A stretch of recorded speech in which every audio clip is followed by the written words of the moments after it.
Talk about how can you fix this problem on your Photoroom app. So all you have to do, so you just click here on settings here. So when you click here on settings, it's going to show for you a list like this here. So then you go down, just keep going down here, click here on apps, come to apps list here, and here you're looking for Photoroom app. Then you click here on search, then here add Photoroom. It's going to show for you here. So it's going to show for you like this. You click on it.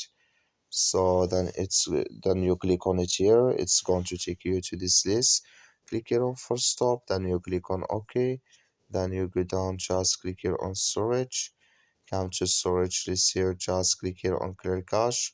Then all you have to do, so you just restart your phone, install it again, then it's going to work with you. That's all you have to do. Thank you for watching. Don't forget to support us by liking, subscribe.